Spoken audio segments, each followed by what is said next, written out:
મંગલમ ભગવાન વીરો મંગલમ ગૌતમ પ્રભુ મંગલમ સ્થૂલીપત્રાદ્યા જૈનો ધર્મોસ્તુ મંગલમ. પુણ્ય તત્વ ચાલી રહ્યું છે એમાં હવે આપણે ગાથા નંબર 16 જોઈ રહ્યા છીએ. એમાં શું આવે છે? વર્ણ ચતુષ્ક, અગુરુ લઘુ, પરાઘાત, શ્વાસોચ્છ્વાસ, આતપ, ઉદ્યોત, શુભ વિહાયો ગતિ, નિર્માણ, ત્રસ દશક. તો અહીંયા સુધી આટલા એ કયા કર્મો છે? આ પુણ્ય કર્મો છે. પણ કયા પ્રકારના પુણ્ય કર્મો? આ બધા છે નામ કર્મ. ધ્યાન રાખવાનું. આ બધા આટલા અહીંયા સુધી આટલા કયા છે? નામ કર્મની શુભ પ્રકૃતિઓ છે. પછી દેવનું આયુષ્ય, મનુષ્ય આયુષ્ય, તિરંજનું આયુષ્ય. આ ત્રણ કર્મો કયા છે? તે આયુષ્ય કર્મો છે. અને આ તીર્થંકર પણ આ પાછો શું છે? આ પણ નામ કર્મની પુણ્ય પ્રકૃતિ છે. ધ્યાન રાખવાનું. આપણે કયા કર્મ સુધી આવ્યા હતા? આપણે પરાઘાત નામ કર્મ આપણે જોવાનું છે હમણાં આપણને. તો પરાઘાત નામ કર્મ જે છે એ શું છે? પુણ્ય પ્રકૃતિ છે. શા માટે છે? કારણ કે એનું ફળ એ જ્યારે ઉદયમાં આવે તો એ કેવું ફળ આપે, કેવું વિપાક આપે છે કે જે જીવનું પરાઘાત નામ કર્મ ઉદયમાં રહેલું હોય તો એની સામે એવું અત્યંત બલવાન વ્યક્તિ પણ ભલે ઉભો હોય છતાં પણ આ પરાઘાત નામ કર્મ વાળું જે ઉદય વાળું હોય છે ને એને જોઈને એ બળવાન પુરુષ પણ ડરી જાય છે. એ પણ ડરી જાય છે, ક્ષોભ પામે છે. એ પણ પોતાની નિર્બળ અનુભવ ફીલ કરે છે કે હું આ પરાઘાત નામ કર્મ વાળા ઉદયવાળાથી હું નિર્બળ છું. એવા ફળ આપનારું આ પરાઘાત નામ કર્મ છે. એ ધ્યાન રાખવાનું. હવે નેક્સ્ટ કર્મ કયો છે? શ્વાસોચ્છ્વાસ નામ કર્મ. તો આ કર્મ આપણા બધાનું ઉદયમાં ચાલી રહ્યું છે ને એટલા માટે આપણે સુખપૂર્વક શ્વાસોચ્છ્વાસ લેવાનું જે પ્રોસેસ છે એ આપણે ચાલી રહેલું છે. હમણાં આપણને કઈ પ્રયત્ન કે મહેનત કરવી પડતી નથી ને. કન્ટિન્યુઅસલી આપણું શ્વાસોચ્છ્વાસ એ લેવાનું છોડવાનું, બ્રીધ ઇન બ્રીધ આઉટ થઈ રહ્યું છે ને બધાનું. કોઈ આપણને જો સમજો કે આપણે સૂઈ રહ્યા છીએ, આપણે ઊંઘમાં છીએ, તો એવું તો ડર નથી થતું ને કે ઊંઘમાં આપણે શ્વાસોશ્વાસ લેવાનું ભૂલી જશું તો? એવું કઈ ડર નથી ને. કારણ કે આપણું આ શ્વાસોશ્વાસ નામ કર્મ ઉદયમાં ચાલી રહેલું છે. ઉદયમાં છે એટલા માટે આપણે સુખપૂર્વક શાંતિપૂર્વક શાંતિથી શ્વાસોશ્વાસ લઈ અને મૂકી શકીએ છીએ. ઊંઘમાં પણ એ પ્રોસેસ ચાલી જ રહ્યું છે ને કન્ટિન્યુઅસલી. એમાં કોઈ આપણને મહેનત કરવી પડતી નથી એવું છે આ. એવું પણ કોઈ પણ એવું સમય નથી આવતું કે શ્વાસોશ્વાસ લેવાનું આપણું સ્ટોપ થઈ જાય છે. કન્ટિન્યુઅસલી ચાલુ છે. તો એ કન્ટિન્યુઅસલી જે ચાલી રહ્યું છે એ કોના કારણે? કારણ કે આ કર્મ આપણું ઉદયમાં છે એટલા માટે.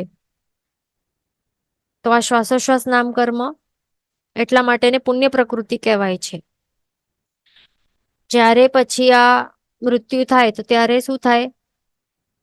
એનું ઉદય રહેલું નહીં હોય પછી એ સમય શ્વાસોશ્વાસ લેવા મૂકવાનું બંધ કરી દે ને જીવ એ વખતે, અને મૃત્યુ થઈ જાય પછી.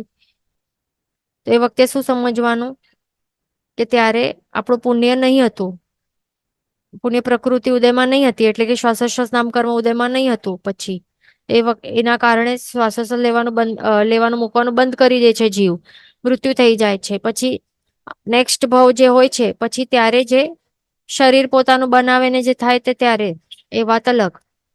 નેક્સ્ટ કયો કર્મ છે? આતપ નામ કર્મ. આ પણ કેવું છે? પુણ્ય પ્રકૃતિમાં એને ગણવામાં આવે છે. તો આ આતપ નામ કર્મ જેનું ઉદયમાં હોય છે તો એ પોતે કેવું હોય છે? એનું શરીર પોતે શીત હોય છે, છતાં એમાંથી એવા શીત શરીરમાંથી પ્રકાશ કેવું આવે છે? ગરમ ઉષ્ણ પ્રકાશ આવે છે. તે સૂર્યવત આતપ. એટલે કે જેમ કે જે સૂર્ય દેવનું જે વિમાન છે તો એ વિમાન શેનાથી જડેલું છે? શેનાથી બનેલું છે? સૂર્યદેવનું જે વિમાન છે, અડધી મોસંબી જેવું આકાર વાળું જે સૂર્યદેવનું જે વિમાન છે એના ઉપર એક શેનાથી બનેલું છે? આતપ નામ કર્મના ઉદયવાળા એવા બાદર પૃથ્વીકાય જીવો. તો એ જીવો એ પૃથ્વીકાય જીવોના શરીર કેવા છે? પોતે ઠંડા છે, પોતે કઈ ગરમ નથી કે એને આપણે સ્પર્શ કરીએ ને તો એ કેવું હોય? એ શીત શરીર છે. પણ એમાંથી જે પ્રકાશ નીકળે છે, આ પૃથ્વીકાય જીવોના શરીરમાંથી જે પ્રકાશ નીકળે છે, એટલે કે જે આપણે કહીએ ને સનરેઝ, જે તડકો કહીએ આપણે, તો એ શું છે? એ કેવું છે? ગરમ હોય ને, ગરમી થાય ને આપણને, તો એટલે પ્રકાશ કેવું છે? ઉષ્ણ છે. તો આ આતપ નામ કર્મ કોનું ઉદયમાં જાણવું? જે પૃથ્વીકાય જીવો છે ને, પૃથ્વીકાયના જીવો, સૂર્યદેવ ના વિમાન ઉપર રહેલા જે પૃથ્વીકાયના જીવો, તો એમના આતપ નામ કર્મ ઉદયમાં ચાલી રહ્યું છે.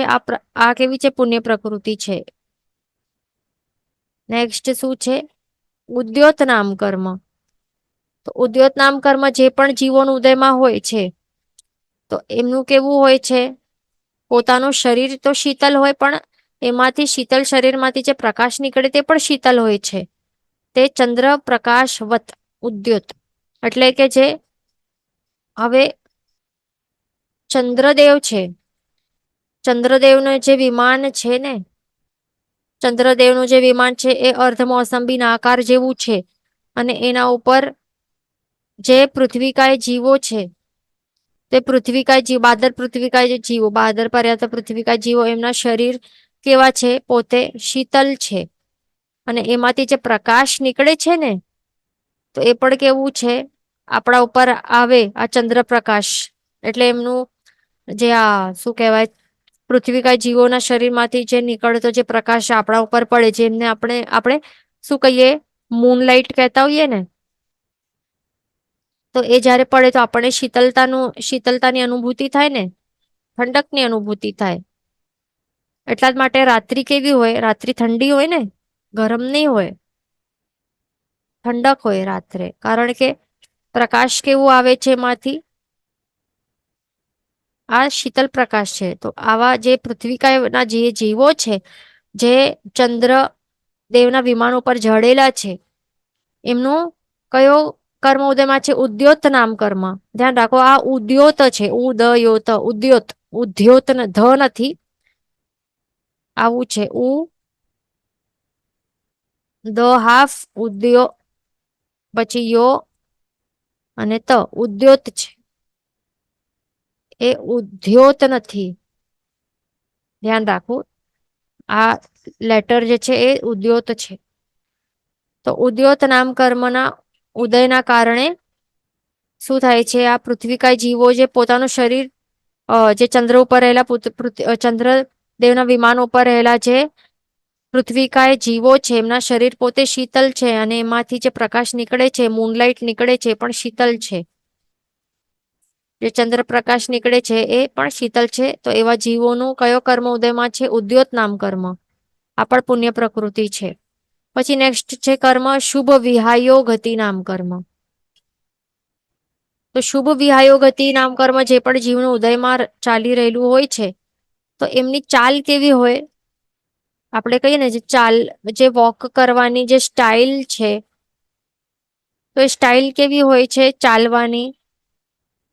ઓવરઓલ એની સ્ટાઇલ કેવી હોય? એ શુભ હોય છે. એટલા જ માટે એ પુણ્ય પ્રકૃતિ કહેવામાં આવેલી છે. ચાલ કેવી હોય? વૃષભ જેવી ચાલ. વૃષભ જેવી કેવી? વૃષભ જેવી, વૃષભ ચાલતું હોય એટલે કે બળદ, એ ચાલે તો કેવું લાગે? એક શું કહેવાય, ગંભીરતા પૂર્વક એ ચાલતો હોય છે.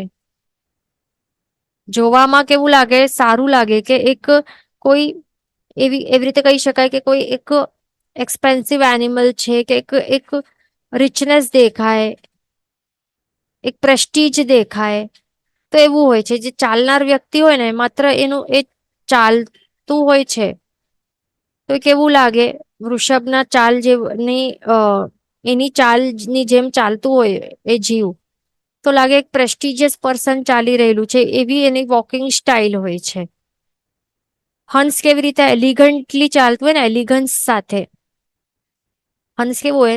ચાલે કે તરતો હોય, ફ્લોટ કરતો હોય, કે ચાલતો હોય, કેવી રીતે એલિગન્સ સાથે ચાલતું હોય છે, તો એવી એલિગન્ટ ચાલ લાગે. હસ્તી એટલે હાથી. હાથી કેવી રીતે એકદમ સ્લોલી અને એકદમ ચાલતો તો લાગે કે અરે કોઈ દમ છે આ સામેવાળા વ્યક્તિમાં, કે એમનું એમ કોઈ નથી, કોઈ એક પોઝિશન છે, એનું એક નામ હશે, પોઝિશન હશે, કોઈ એક દમદાર વ્યક્તિ ચાલી રહેલી છે. તો એવા ટાઈપની ચાલ હોય ને, વૃષભહંસ કે હસ્તી જેવી જે ચાલ હોય કોઈ જીવની, તો એનું કયો કર્મ ઉદયમાં જાણવું? શુભ વિહાયો ગતિ નામ કર્મ. હા, રૂબાબદાર ચાલ એવી હોય એવા જીવોની આ પુણ્ય પ્રકૃતિ છે. એટલે જોનારને એવું એક પ્રોજેક્શન થાય, એવું ફીલ થાય કે આવું આ રૂબાબદાર કે એવું પોઝિશન વાળું કે એલિગન્ટ વ્યક્તિ છે, પ્રેસ્ટિજિયસ પોઝિશન વાળું વ્યક્તિ છે એવું લાગે. પછી નેક્સ્ટ કયો કર્મ છે? નેક્સ્ટ છે નિર્માણ નામ કર્મ. નિર્માણ નામ કર્મ જેનું પણ ઉદયમાં રહેલું હોય જે જીવોનું, તો એ જીવોના જે શરીર છે, એના જે પાર્ટ્સ છે, તો એ જે સ્થાને હોવા જોઈએ તો તે જ સ્થાને એ રચાય છે. એટલે કે હવે સમજો કે મનુષ્ય માટે આપણે એક્ઝામ્પલ લઈએ, તો એ મનુષ્યનું જે પણ સમજો કે આ મનુષ્યનું નિર્માણ નામકર્મ ઉદયમાં છે, તો હાથ જ્યાં હોવું જોઈએ તો હાથની જગ્યાએ હાથની જ રચના થાય. પગની જગ્યાએ પગની જ રચના થાય. આંખોની જગ્યાએ આંખો જ રચાય. નાક, કાન, મોઢું જે પણ છે, જે પણ ઓર્ગન્સ છે, જે સ્થાને એના પ્રોપર પોઝિશન્સ હોય ને, તો ત્યાં એ પ્રોપર પોઝિશન્સમાં જ એની રચના થાય છે. કેટલાકનું જોયું હશે ને આપણે કે હાથ અહીંયા જેવો ને શું કહેવાય, પીઠ હોય, પીઠ બેકમાંથી હાથ નીકળતા હોય. કોઈકના જે અપર બોડી છે ત્યાંથી જ પગ નીકળતા હોય. એવા પણ મનુષ્યોના ફોટો જોયા હશે ને ક્યારેક, ન્યૂઝમાં આવતું હોય.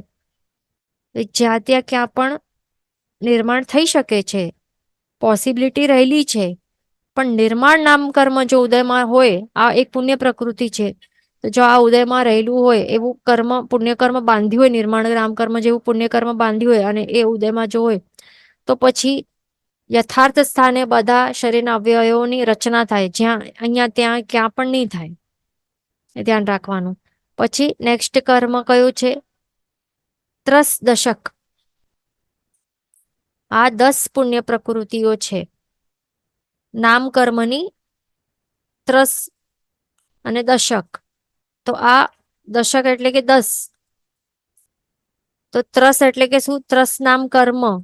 અહીંયા ત્રસ આ શબ્દ છે ને, તો એ 10 એવા કર્મો છે અલગ અલગ, પણ સૌથી 10 માંથી પહેલું કર્મ ત્રસ નામ કર્મ જાણવું. આ એક ત્રસ નામ કર્મ છે, અને બીજા બધા આગળ બીજા કર્મો છે એ હવે ગાથા નંબર 17 માં આવશે. ત્રસ દશકની ગાથા એમાં છે, તો આપણને ત્યારે ખ્યાલ આવશે. તો ત્રસ નામ કર્મ વગેરે, બાકી ટોટલ આવા 10 શુભ ભાવની પ્રાપ્તિ. એટલે આ 10 શુભ નામ કર્મો છે. તો આ ગ્રુપ જે છે ને, તો એને કહેવાય છે ત્રસ દશક. તો એ આવશે તો ત્યારે આપણે એનું ડિસ્કશન કરશું શું છે નેક્સ્ટ ગાથામાં. પછી આગળ શું છે? હવે 3 આયુષ્ય કર્મો છે: દેવ આયુષ્ય, મનુષ્ય આયુષ્ય અને તિર્યંચ આયુષ્ય.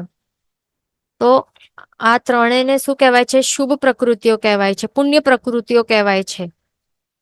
એટલે જે પણ જીવોનું દેવ આયુષ્ય કર્મ છે એ ઉદયમાં રહેલું હોય છે. મનુષ્ય આયુષ્ય કર્મ એ ઉદયમાં હોય, કે તિર્યંચ આયુષ્ય કર્મ, આ ત્રણેય કર્મ માંથી કોઈ પણ કર્મ ઉદયમાં હોય, તો શું સમજવાનું? કે તેની પુણ્ય પ્રકૃતિ નું ઉદય ચાલી રહ્યું છે, પુણ્ય પ્રકૃતિ બાંધેલી છે. આ ત્રણે કેવી છે? પુણ્ય પ્રકૃતિઓ. એને શુભ આયુષ્ય કહેવાય છે. હવે આપણને લાગશે કે જ્યારે આપણે શું જોયું, આપણે આગળની જે ગાથા છે, તો આગળની ગાથામાં આપણે શું જોયું? ગાથા નંબર 15માં કે જે પુણ્ય પ્રકૃતિઓમાં ગતિ નામ કર્મમાં આપણે શું જોયું? કે તિર્યંચ ગતિનો ઉલ્લેખ નહીં હતો. ગતિ નામ કર્મમાં શું આવ્યું હતું? કે માત્ર જે મનુષ્ય ગતિ નામ કર્મ અને દેવગતિ નામ કર્મ, એ આવ્યા હતા ને, દેવદ્વિક અને મનુષ્ય દ્વિક, એ બંને આવ્યા હતા. એમાં મનુષ્ય ગતિ નામ કર્મ અને દેવગતિ નામ કર્મ આવ્યો હતો ને ગાથા નંબર 15 માં. તો માત્ર આ બંને ગતિ નામ કર્મ જે છે તેમાં માત્ર દેવ ગતિ અને મનુષ્ય ગતિ આ બંનેને જ પુણ્ય પ્રકૃતિ માનેલી છે.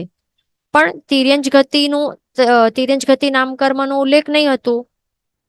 દેટ મીન્સ આ શું, તિર્યંજ ગતિ નામ કર્મ જે છે, તિર્યંજ ગતિ નામ કર્મ જે છે, તો એ આવશે કે શેમાં? પાપ પ્રકૃતિમાં આવશે ને. તો અહીંયા આપણને લાગશે કે અરે અહીંયા તિર્યંજ આયુષ્યને પછી પુણ્ય પ્રકૃતિ શા માટે ગણેલી છે? જો તિર્યંજ ગતિ નામ કર્મ પાપ કહેવાય છે, પાપ પ્રકૃતિ કહેવાય, તો તિર્યંજ આયુષ્ય કર્મ અને પુણ્ય પ્રકૃતિમાં ક્યાં શા માટે લેવાયેલું છે?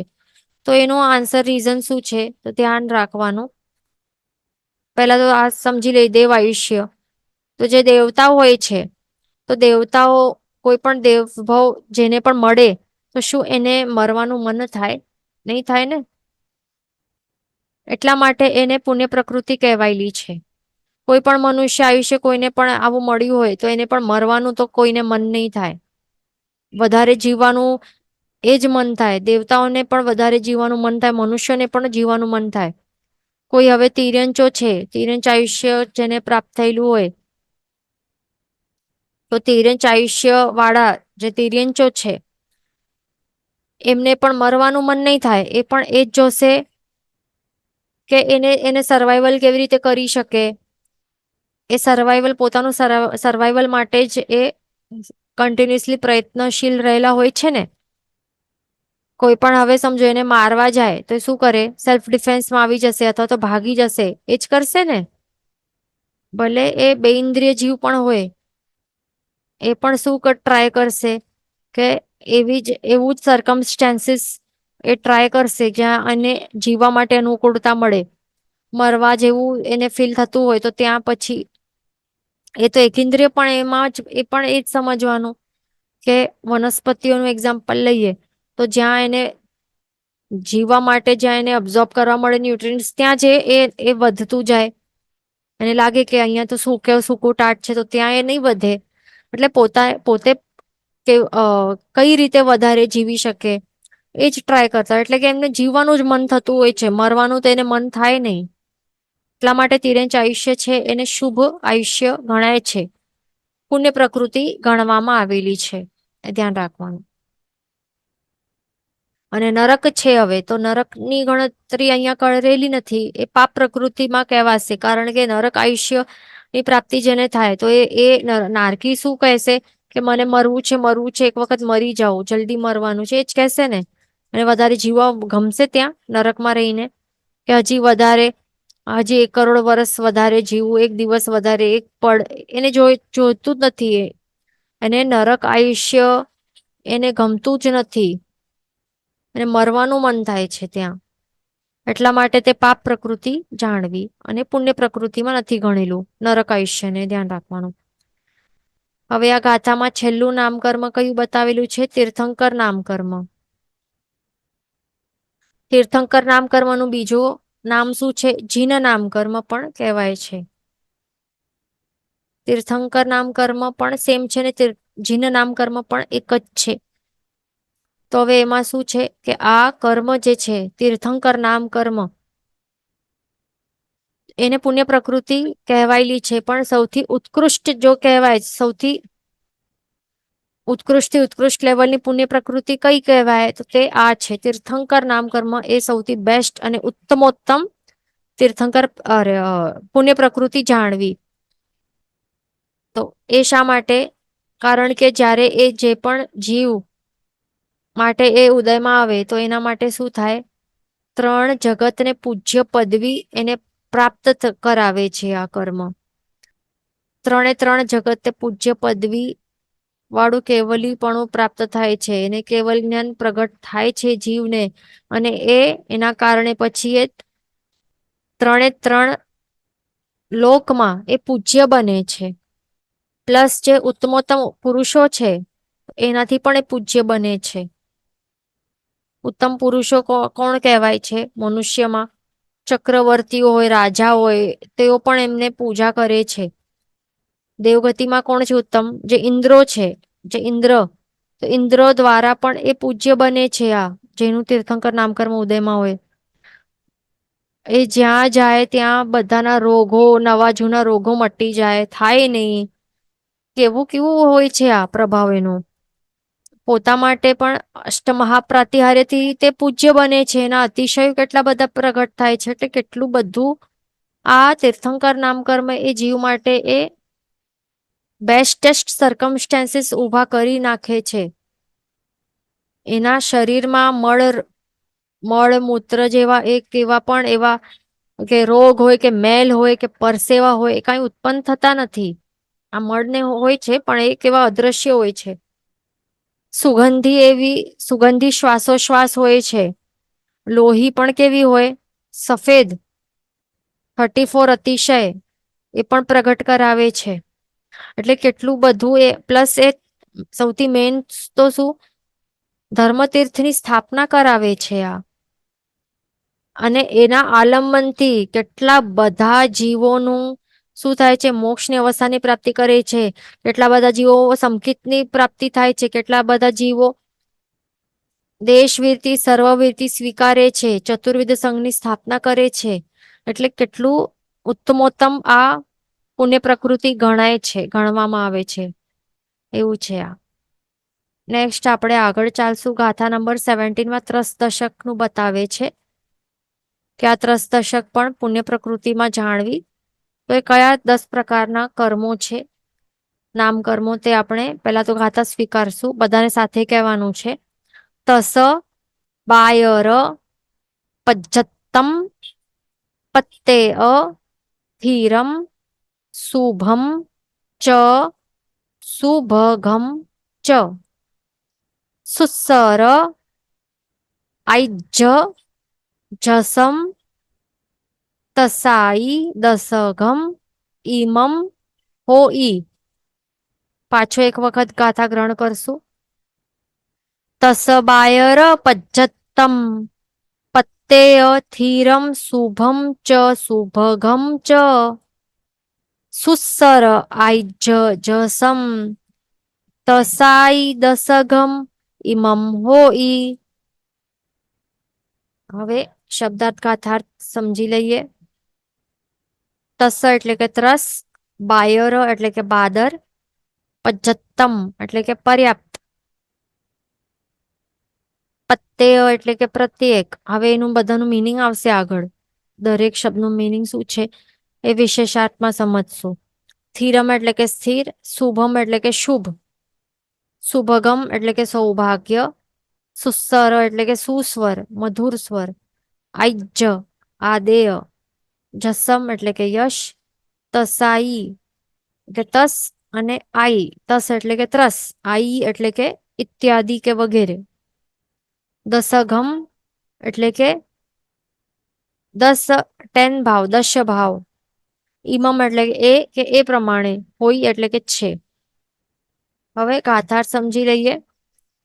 ત્રસ બાદર પર્યાપ્ત પ્રત્યેક સ્થિર શુભ સૌભાગ્ય સુસ્વર આદેય અને યશ આ ત્રસાદી દશક છે. એટલે આ શું છે?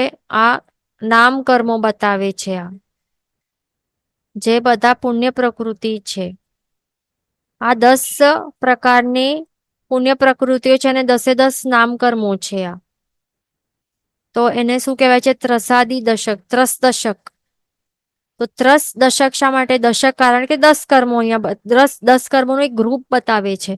તો જ્યારે પણ આ ત્રસ દશક આ શબ્દ આવે તો સમજી લેવાનું કે ત્રસ વગેરે 10 કર્મોનું આ ગ્રુપની વાત હમણાં આપણે કરી રહ્યા છીએ.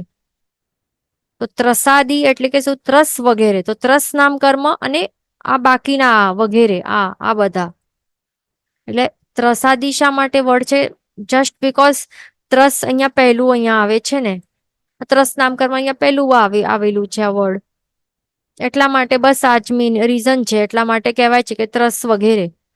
જેમ કે આપણે કહીએ ને, સિમંદર પ્રમુખ વિશ વિહરમાન જીનને મારી ત્રિકાલ વંદનાઓ જો.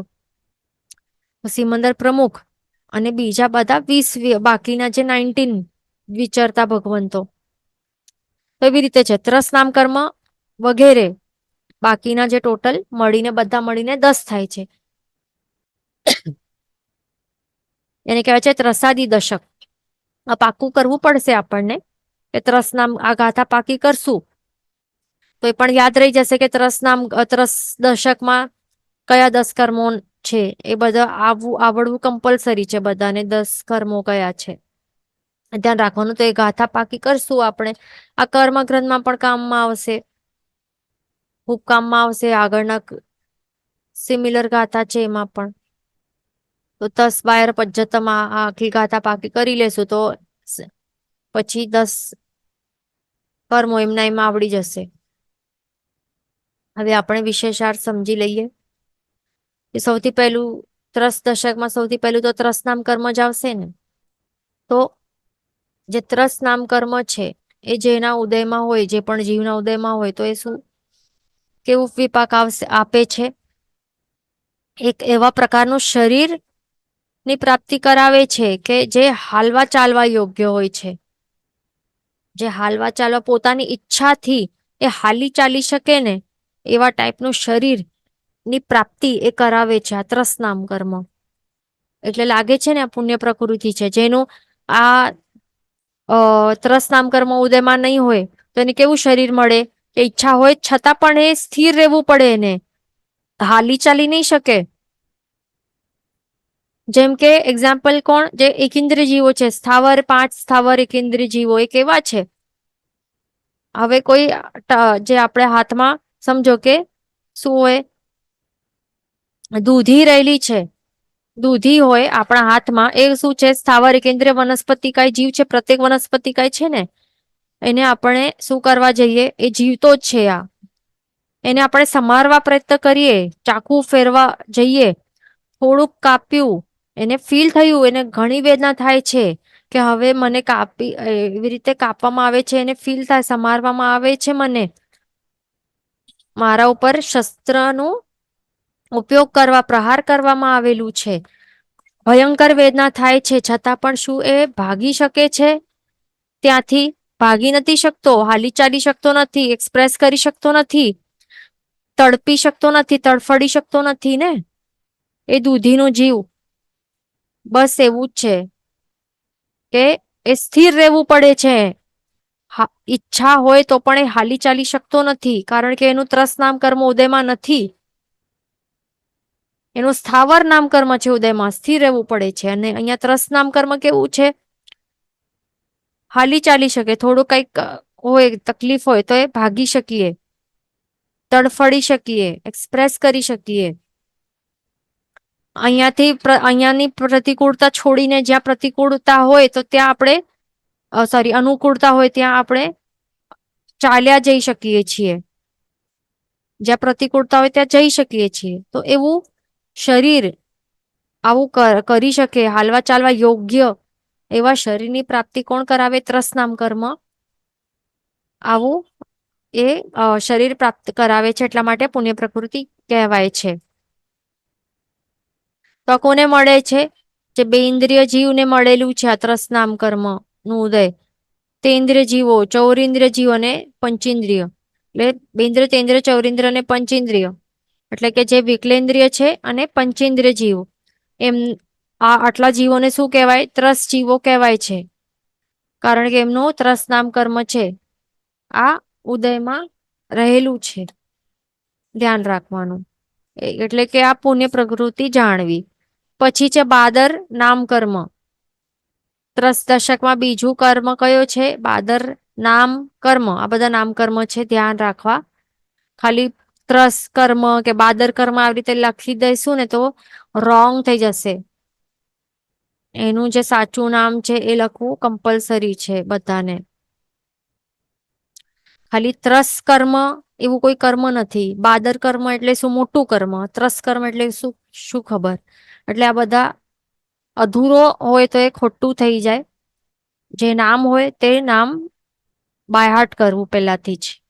ત્રસ નામ કર્મ, બાદર નામ કર્મ. તો બાદર નામ કર્મ જેનું પણ ઉદયમાં હોય તો એક એવા પ્રકારનું શરીરની પ્રાપ્તિ કરાવે છે કે જે ઇન્દ્રિય ગોચર થઈ શકે એવા સ્થૂળ શરીરની પ્રાપ્તિ કરાવે છે.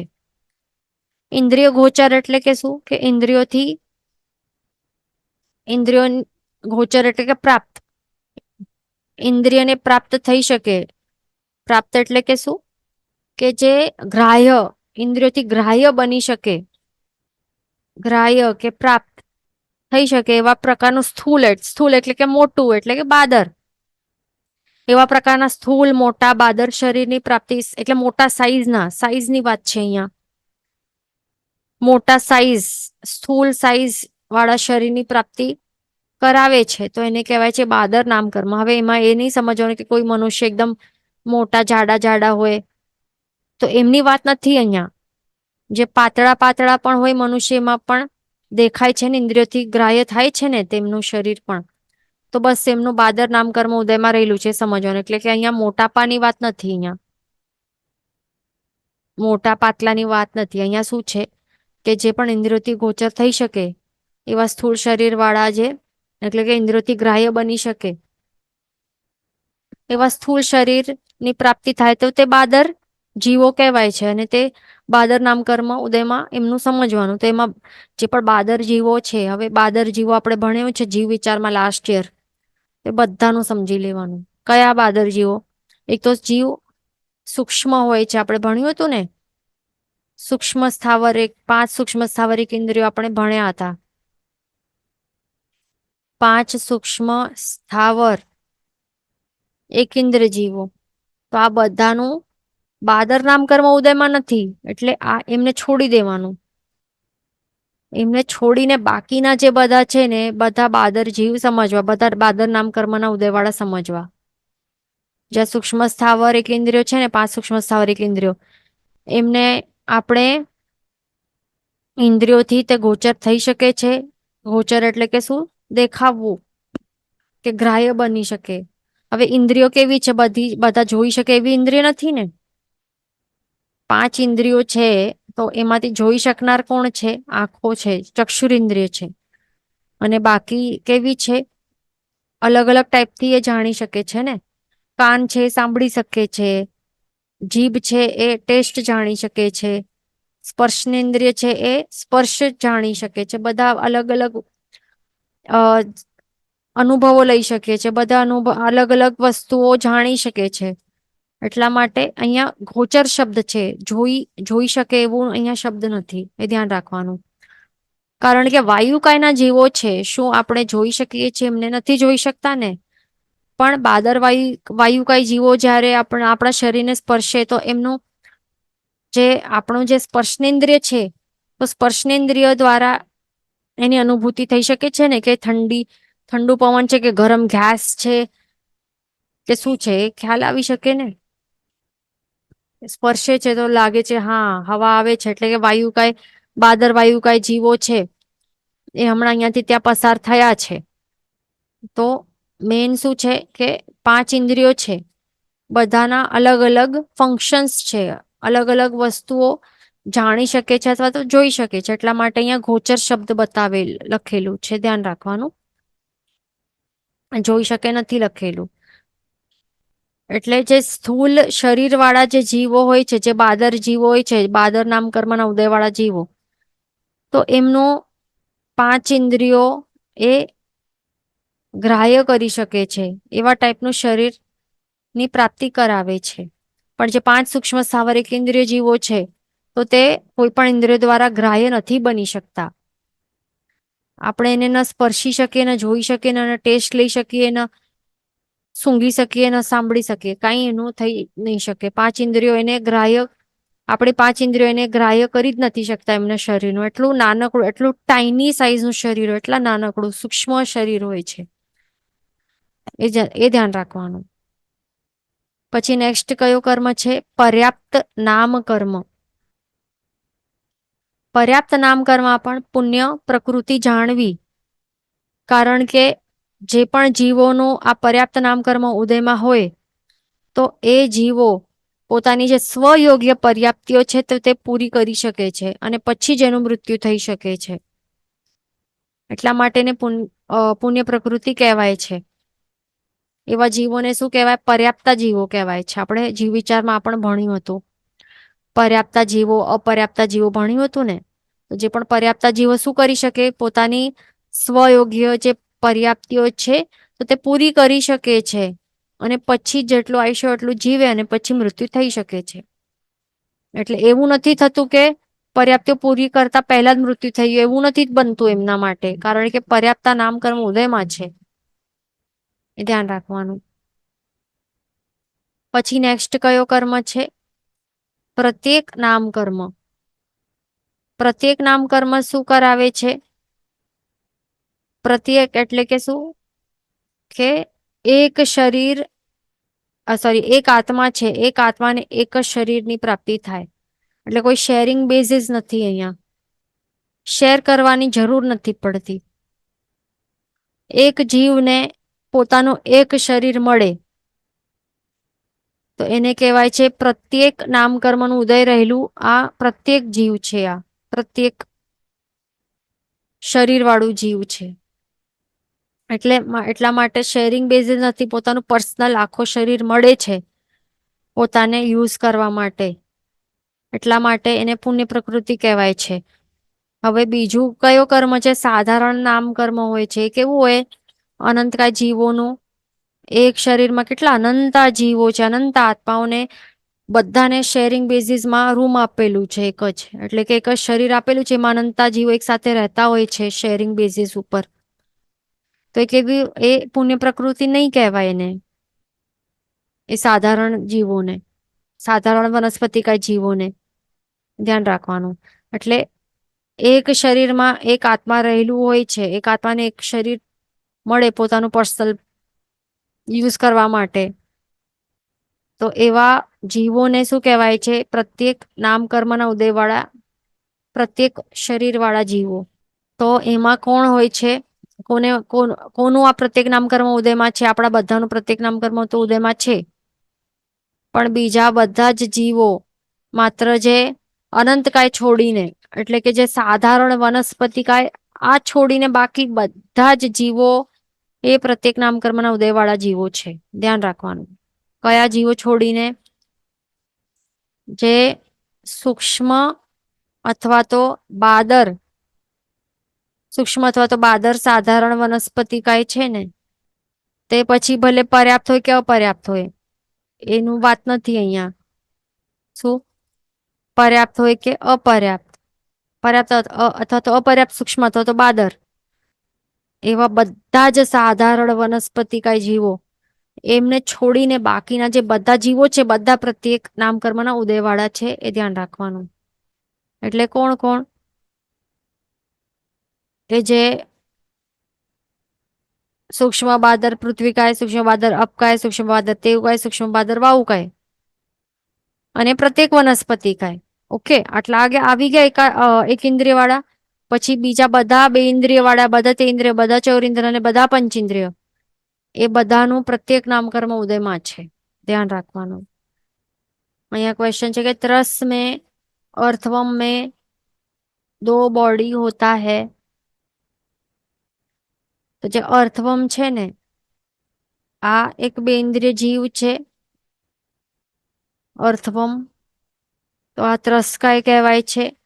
હવે એમાં બે બોડી નથી, એનું ફર્સ્ટ ઓફ ઓલ આપણે જોઈ રહ્યા, એનું ત્રસ નામ કર્મ ઉદયમાં છે, એટલા માટે ઈચ્છા હોય, ઈચ્છાપૂર્વક એ હાલી ચાલી શકે. પછી એને બાદર કહેવાય, કારણ કે આપણી ઇન્દ્રિયોથી એ ગોચર થઈ શકે છે એવું સ્થૂળ શરીરની પ્રાપ્તિ થઈ છે. પછી ત્રીજું પર્યાપ્ત નામ કર્મ. હવે આટલું પોતાનું બનાવી દીધું છે શરીર, અને આટલું મોટું થઈ ગયું છે, તો આ દેટ મીન્સ બધી પર્યાપ્તિઓ સ્વયોગ્ય પૂરી કરી હશે, એટલા માટે આપણે જોઈ શકીએ છીએ એનું આટલું શરીરને જે, એટલા માટે પર્યાપ્ત નામ કર્મનું ઉદયવાળું છે. અને આ પ્રત્યેક છે કે સાધારણ? તો પ્રત્યેક નામ કર્મના ઉદયવાળું છે. એક શરીરમાં એનું એક જ આત્મા છે, ધ્યાન રાખવાનું.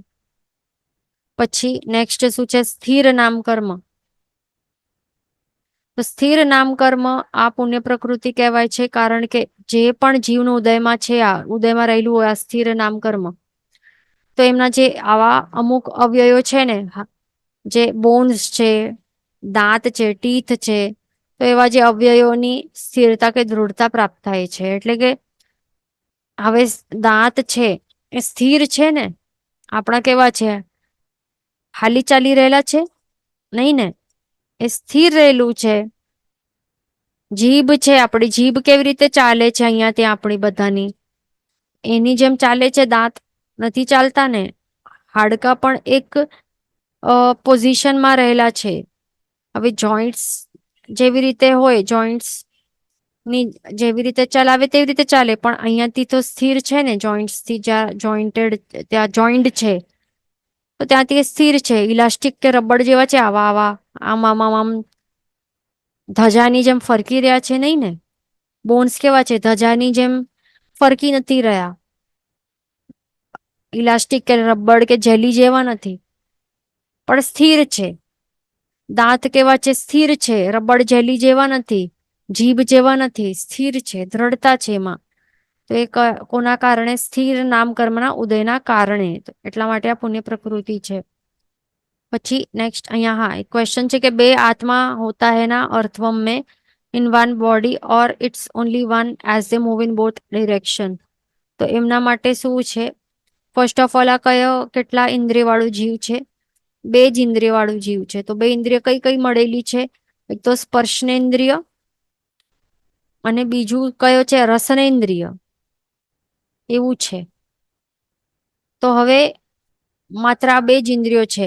તો ક્યારેક શું થતું હોય છે, આ અર્થવમને આપણે જોયું હશે કે અહીંયાથી કંઈક તકલીફ થાય, કે અહીંયા કંઈક આંગળી મૂકીએ, કે અહીંયાથી કંઈક તકલીફ જેવું લાગે તો અહીંયાથી ચાલવા લાગે, અહીંયાથી ભાગવા લાગે.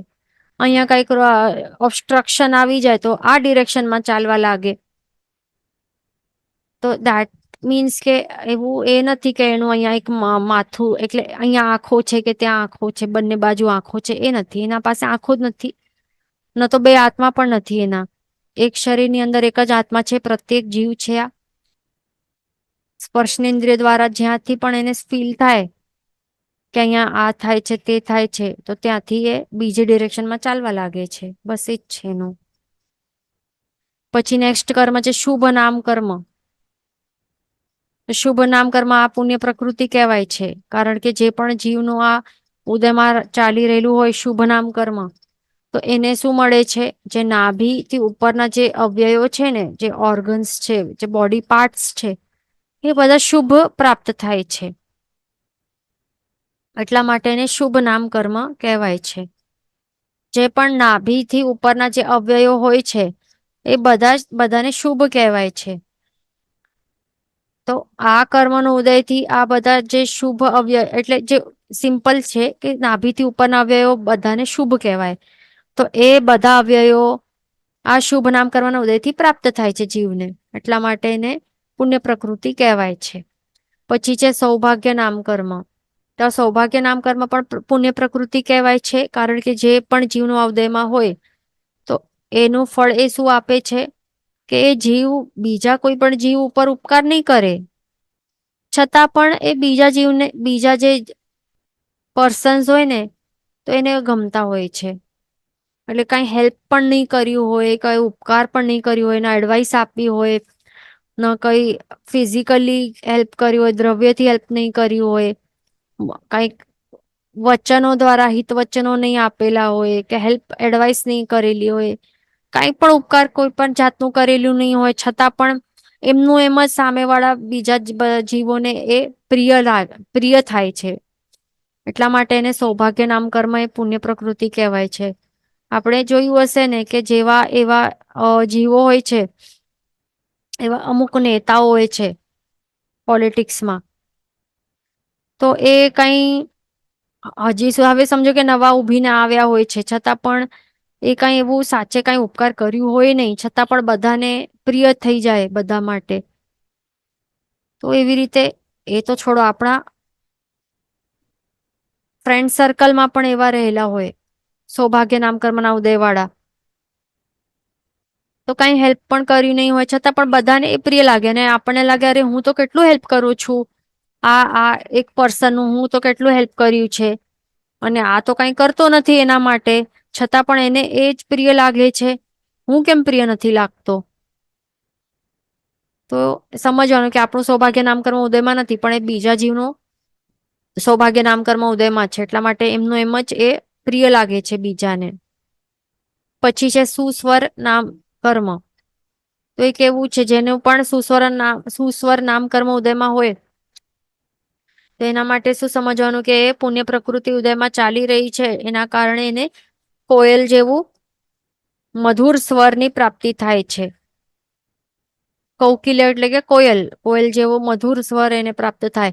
એટલે કે જરૂરી નથી કે એવું કોઈ સિંગર માટે જ હોય, સિંગર્સ નું આવી શકે છે એમાં, જે સિંગર્સ હોય ને, જે પ્રખ્યાત સિંગર્સ હોય એના માટે આપણે કહી શકીએ હા સુસ્વર નામ કર્મ ઉદયમાં છે, પણ બીજા પણ જે સિંગર્સ નથી, તો એ તેઓ એમનું એમ બોલતા પણ હોય ને તો પણ એ મધુર ટાઈપ લાગે, સાંભળવામાં મધુર લાગે, સાંભળવામાં સારું લાગે.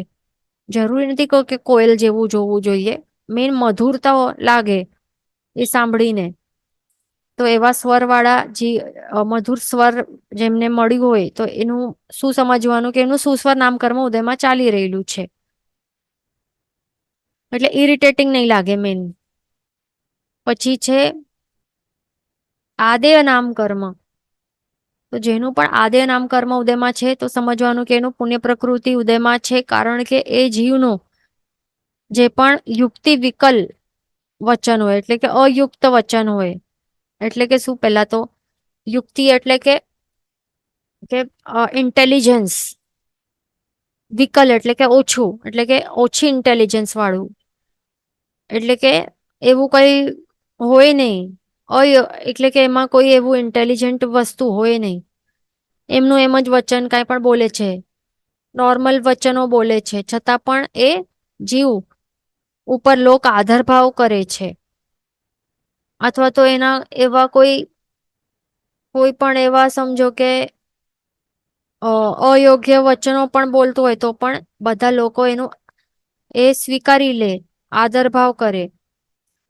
હવે સમજો કે એક્ઝામ્પલ, હવે સમજો કે કોઈ એક ડિસ્કશનમાં રહેલા હોય, અમુક લોકો ડિસ્કશનમાં રહેલા હોય, અને એક જીવનું આ આદ્ય નામ કર્મ ઉદયમાં ચાલી રહેલું છે, તો એ કરવું કે નહીં કરવું એવું ડિસ્કશન ચાલી રહેલું હોય, પણ આ વ્યક્તિ, આદ્ય નામ કર્મ વાળો વ્યક્તિ, એ કહે કે નહીં આ મને આ બરાબર લાગે છે, તો તરત જ બધા એનું સાંભળી લે કે હા આ બરાબર છે, ભલે તે યોગ્ય નહીં હોય સાચે, પ્રેક્ટિકલી ભલે તે યોગ્ય નહીં હોય, છતાં પણ બધા જીવો એનું સાંભળી લે.